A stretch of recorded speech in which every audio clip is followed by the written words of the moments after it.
Jesus came into a manger and ended up on a cross. What happened in between and after that? What's the significance of all this, you may ask? Let's delve right into the Bible. The Gospel of John is a peculiar gospel. Matthew, Mark, and Luke all share the same story through the same lens. That's why it is called as synoptic gospels, which means together sight. The lens through which they saw Jesus and his works were similar. But John saw a different Jesus because the lens through which he perceived Jesus was a more different and more magnified lens. The Synoptic Gospel starts with the genealogy of Jesus, but John starts with the deity of Jesus. John starts with the eternal existence of Jesus. John was so close to Jesus that he could hear his heartbeat. The essence of Jesus was imbibed by John. Let's take an example. Vanilla essence poured into a substance makes the substance vanilla flavored. Essence is something strong.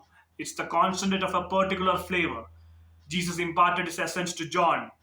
John was full of fragrance of Jesus because he became one with Jesus. He smelled like Jesus, talked like Jesus, and walked like Jesus.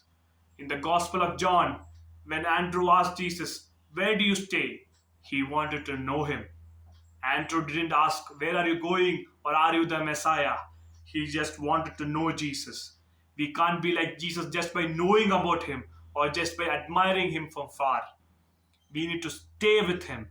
When the essence is poured into a glass of water, it becomes one. It's not like oil and water.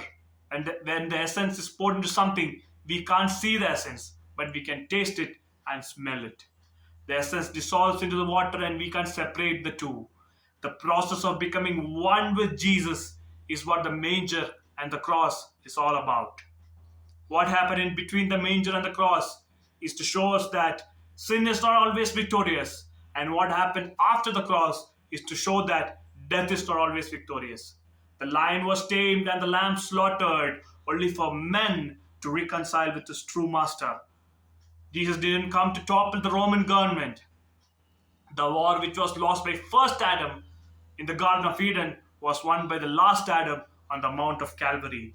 4,000 years between a garden and a mountain, paradise was truly regained. 2,000 years later, there's a role reversal. This time, Jesus is the one who is asking the question, "Where are you staying? Can I stay with you?"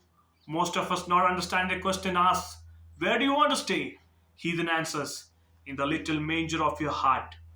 8 billion souls, 8 billion mangers. We have a manger shaped void in our hearts, my dear friends.